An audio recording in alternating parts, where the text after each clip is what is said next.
Welcome back to our channel.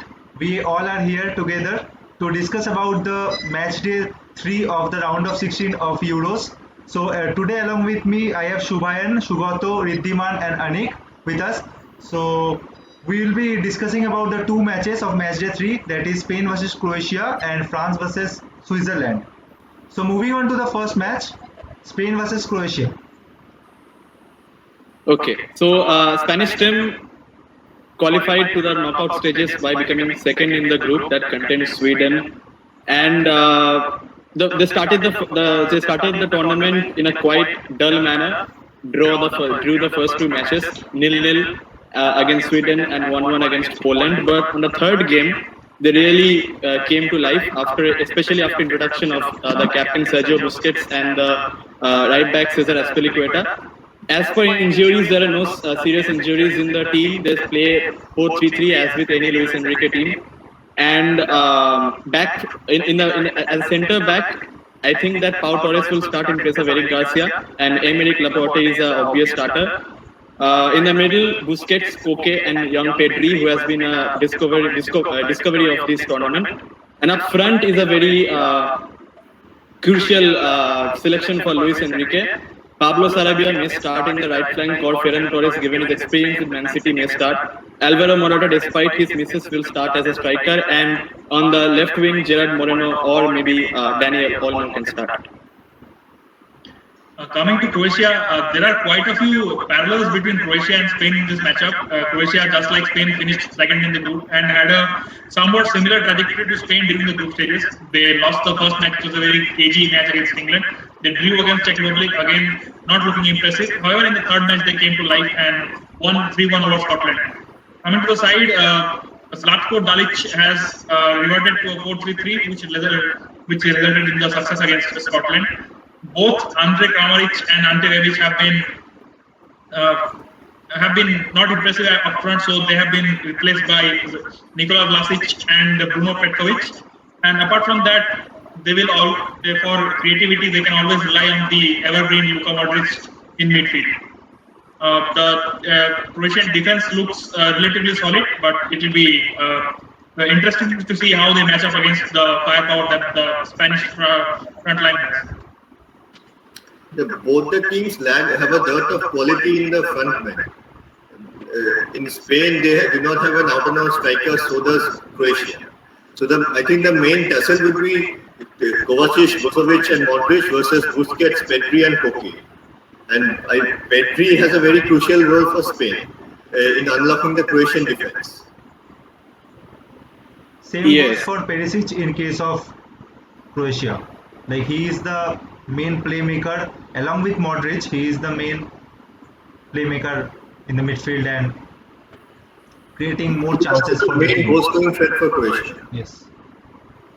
In this match, Sergio Busquets might have a very good opportunity to shine because although he doesn't have the pace, the Croatian midfield lacks pace as well. So it will give Busquets to pick his passes and have a very decent impact on the game. Yeah, Sergio Busquets' addition could the changes that we saw by the addition of Sergio Busquets in place of Rodri in the last game. So Sergio Busquets and also the form of Jordi Alba at left back is a revelation for the Spanish team and could do well for the Spanish team. Yes, and I would like to state a thing that Luis Enrique said after the second game they drew against Poland. He said that the Spanish team was like a champagne bottle with the cork yet to be opened.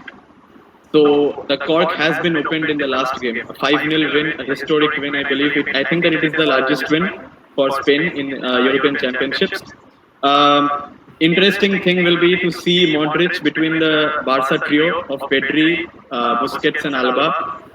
But certainly he will miss his fellow Madrid compatriots. And along the right flank of Croatia, Dalic had several issues because Vrsaljko is not a regular starter for Atletico Madrid. He has not been able to find a proper right back at Croatia who can play very efficiently. So I believe Jordi Alba and Pedri is going to make those runs into the penalty box and feed Morata those crosses. And meanwhile, is exact opposite for the Croatia. Perisic will dominate the left flank, and he is very, very dangerous in that left flank, as we have seen in case of his Bayern Munich loan spell and in case of Inter Milan games. Yeah, he has a tendency to cut in and score Yes. goals in the far corner, far top corner or far bottom corner. Yeah, in the group stage, Luis Enrique has shuffled the players on the wing. The first match it was Dani Olmo and Ferran Torres. Then the second one, Gerard Moreno came in, and then in the third match, Sarabia came in. The Croatian wing backs, full-backs are very not that strong.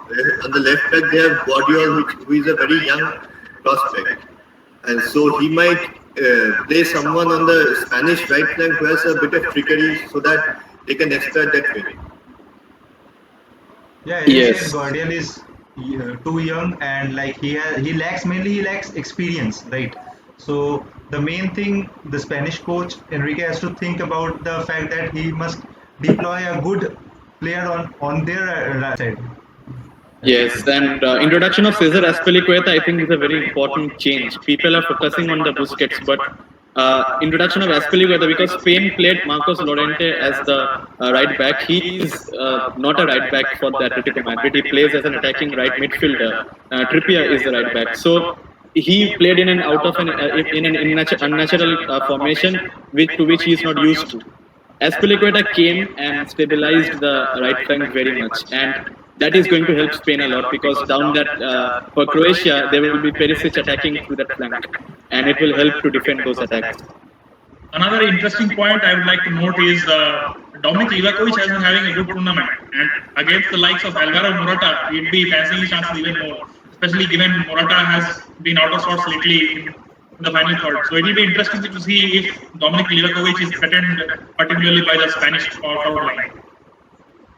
Now let's move on to the players to watch out for. We'll start with Oni. Yeah. Nick Shah. Okay. So for me the players to watch out from the Spain side is Gerard Moreno. Like I think he could be a good prospect up against Croatia, and from the Croatian side it will be Petkovic is someone to be looked out for. For me, from the Spanish side, I would choose Pedri, because he is one of the best youngsters of only 18 years old and causing wonders in the team. And also Azpilicueta, because the battle between Azpilicueta and Perisic is going to be crucial for the game. For Croatia, of course, Perisic, and then the LM10. Last but not the least, LM10 the of evergreen Croatia. maestro Luka Modric. Yeah.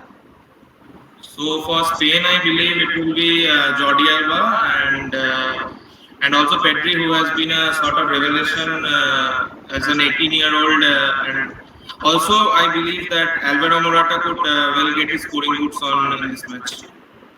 And for Croatia, it would all go through Luka Modric. Okay. So now the prediction time. I will start with For Shubham. me, both the teams are characterized by a distinct lack of pace. So I believe it will be a very cagey game. It will mainly boil down to who wins the midfield battle, and I believe Spain has more firepower in that department. So I'm predicting a narrow 1-0 win for Spain. For me it will be a 0-0 in normal time and extra time as well, and it could go up to penalties, where Spain winning by a margin of 4-3 or 5-4. Okay. For So me, it would be 1-0 to Croatia, and Alvaro Morata would be very crucial because with the kind of chances he gets, he can win the match for either side with his finishing. So I believe the match will be 0-0 at normal time and 1-0 for Spain after the extra time.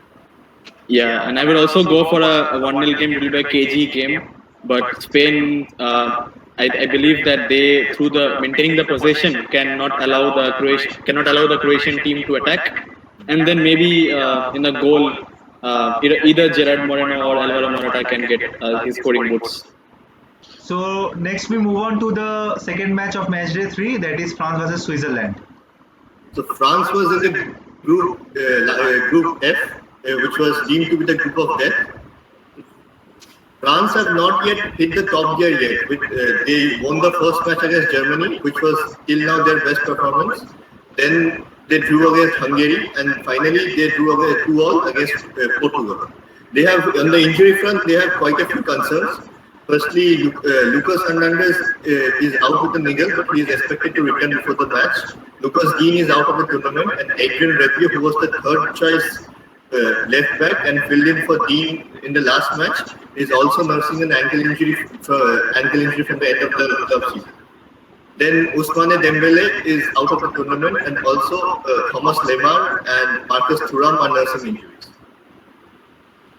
So coming to the Switzerland team, they don't have that much of a major injury concern, but Xherdan Shaqiri playing behind the two strikers Breel Embolo and Haris Seferovic could well hold the key. And also they had a shaky start to the tournament with a draw, win and a loss in Group A, and they came out of the group as third from the.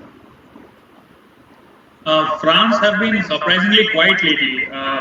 This all boils down to a few tactical issues, I believe. First of all, they are not being able to utilize the pace of their wingbacks, and now with the injury concerns, the situation looks even worse.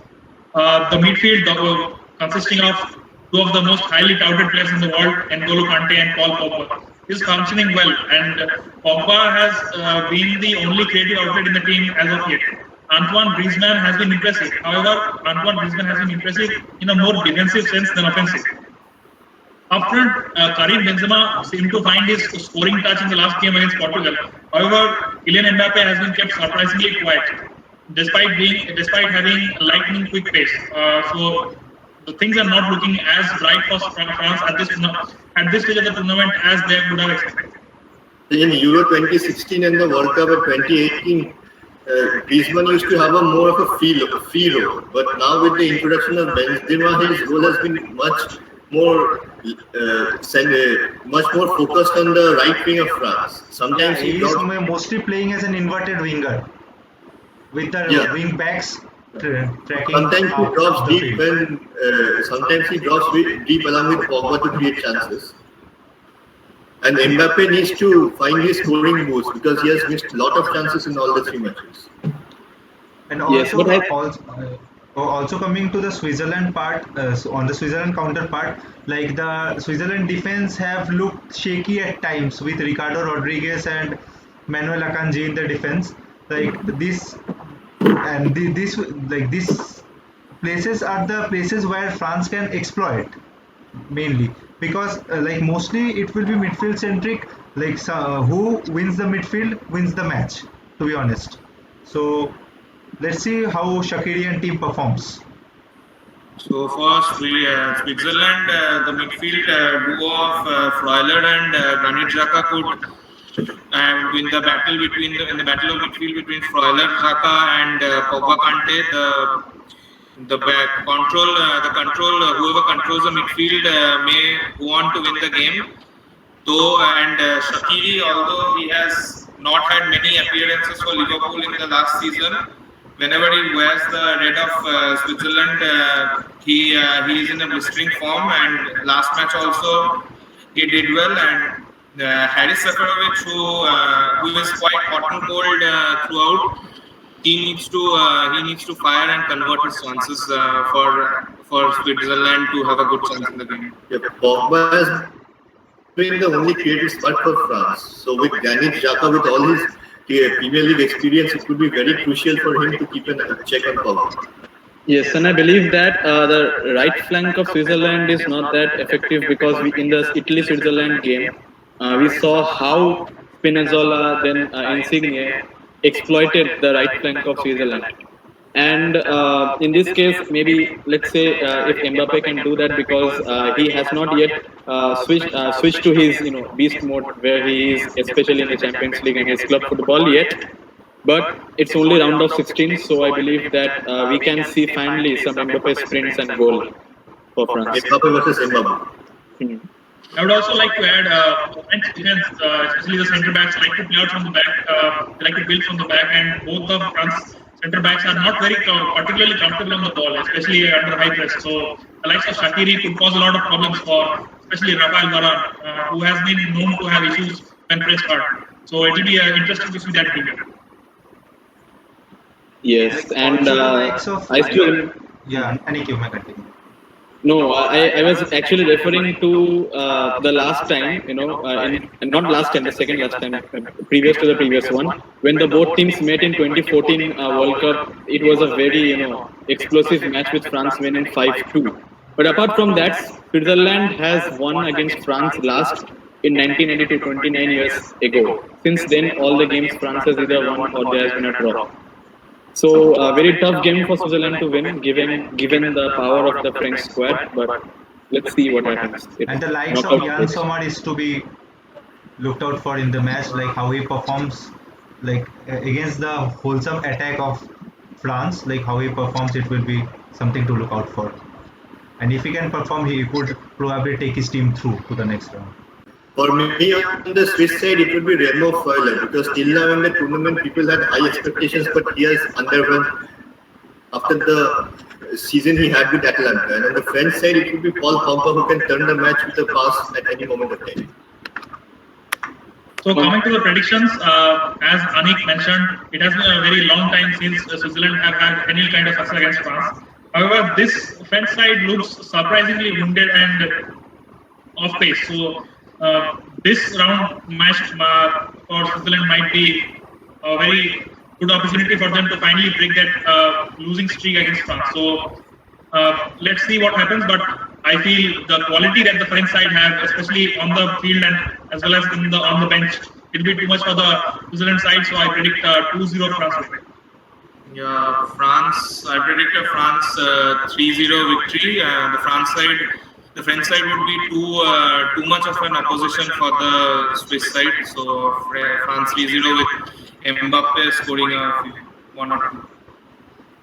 Yes. For me, in case of France, the key player to watch out will be N'Golo Kante, because his duel with the Swiss midfield consisting of Granit Xhaka and Shaqiri will be interesting to watch. And finally, I believe Mbappe will hit the scoring sheets in this match.